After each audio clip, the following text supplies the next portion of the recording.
čekamo na granicu, da to bude ista carinska tarifa za svaki proizvod, a isto tako da ICT sektor može da nas poveže puno, zato što sada ja ne znam kompanije koje su u Srbiji, a nemaju ispostavu i u Makedoniji. Zato što mi radimo na iste stvari i stvarno mislim da je to jedna velika stvar, digitalizacija.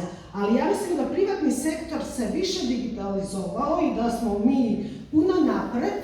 Mi imamo problem sa, bar mi u Makedoniji imamo problem sa digitalizacijom administracije. I to je veliki problem. Ono kada vi hoćete sve to digitalno, oni traže papire. I tu se, kako da kažem, raziđemo.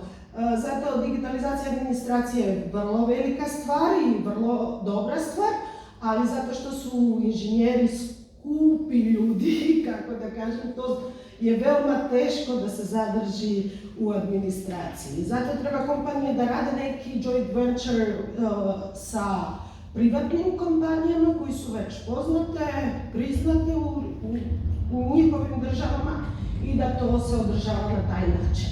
Hvala vam puno, ja ne znam da li treba još nešto.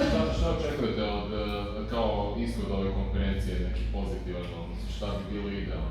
Pa ja mislim da je ovo veoma važno, zato što, znate kako, najveće kompanije su američke kompanije.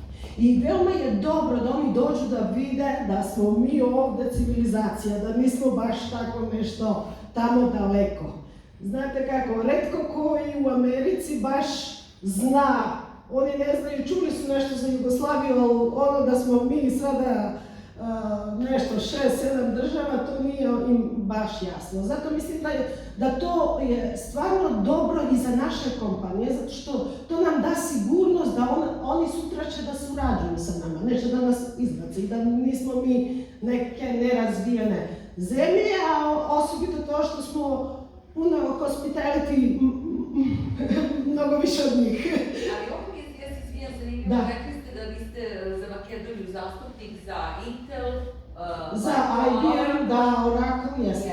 A da sad, prvi put sada tako ćete imati bit-to-bit sastanke sa njim? Ma ne, mi ne razgovaramo, ali sada dobro, ovi su došli verovatno, mislim, iz Amerike koji su njihovi šefovi. Inače, vi imate ovde predstavništvo IBM-a koji je centar, tako. I to je dobro. Znate kako, godinama bilo je, ranije bili su ovi glavni zastupnici, bili su u Vijeni.